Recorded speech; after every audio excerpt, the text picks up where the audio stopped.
नमस्कार दोस्तों। आज की कहानी है एक पहेली। यह कहानी सुरेश राज की है। मैं सुरेश राज। कभी कभी हमारे सामने ऐसी रात आती है जो जीवन के हर पल, हर मोड़ पर अतीत को सामने लाके खड़ी कर देती है। ऐसी ही एक रात मेरे साथ घटित हुई जब मैं अपने चाचा जी के घर जा रहा था।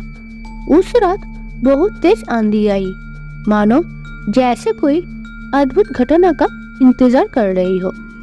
उस समय मैं अपनी कार को गति से बढ़ा रहा था। अचानक कुछ चीज मेरी कार से टकरा गई। मैं जल्दी से उतर कर देखा। वो चीज सिर्फ लड़की थी जिसने शादी के लाल जोड़ों में कपड़े पहने थे। लेकिन सबसे अद्भुत बात थी कि उसके घूंघट नाक तक ढके हुए थे। मैंने एक पल तक उसे देखता रहा, फिर उसके दर्द भरी चिल्लाहट ने मेरा ध्यान खींच लिया।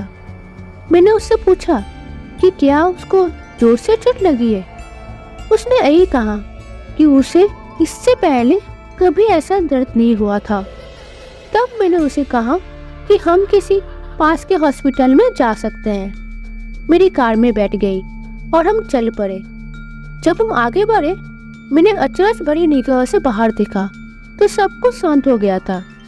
वो बिजली का कड़कना, तेज हवाएं, सब आखिर मेरे मुंह से निकल ही गया। क्या बात है, सब कुछ इतनी जल्दी शांत कैसे हो गया।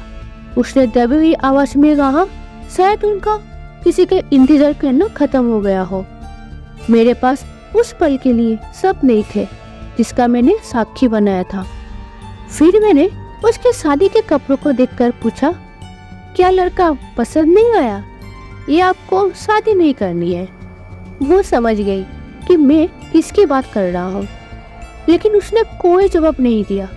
थोड़ी दूर जाने के बाद उसने मुझे उसी सुनसान जंगल की ओर इशारा किया जहाँ एक कच्चे रास्ते में चल दी। मैंने उससे पूछा कि उसका पैर अभी ठीक है, तो उसने कहा कि वो चल सकती है। हमने थोड़ी दूर पर उसकी दादी के घर की ओर जाने का फैसला किया और फिर मैंने और कुछ नहीं कहा क्योंकि वो कार से बाहर निकल चुकी थी। मैंने अपनी कार को आगे बढ़ाया और फिर कार के साइड विंडो से उसे देखने का प्रयास किया, लेकिन मैं उसे देख नहीं पाया। मैंने इस पर ध्यान नहीं दिया और आगे बढ़ गया। फिर मैं अपने चाचा जी के घर पहुंचा। वहाँ लोग मुझे देखकर बहुत खुश हुए। फिर हम फ्रेश होकर डिनर पर गए। डिनर करते समय चाचा जी ने मुझसे पूछा कि इतनी देर कैसे हो गई। मैंने उनकी बात काट दी। फिर उन्होंने कहा कुछ और खाने को। उसके बाद वो दूसरे विषय पर बात करने लगे और चाचा वो सवाल भूल गए। दिन बीत गए, लेकिन मैं उस घटना को भूल नहीं सका। मैं वही जगह पर गया जहाँ मैंने उस लड़की को छोड़ा था, लेकिन वो नहीं दिखी।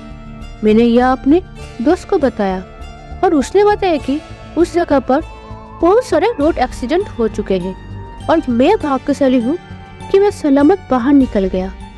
वहाँ पर कई कहानियाँ सुनने को मिलती है और जिन लोगों ने रात को वहाँ जाने का प्रयास किया वो वापस नहीं आए।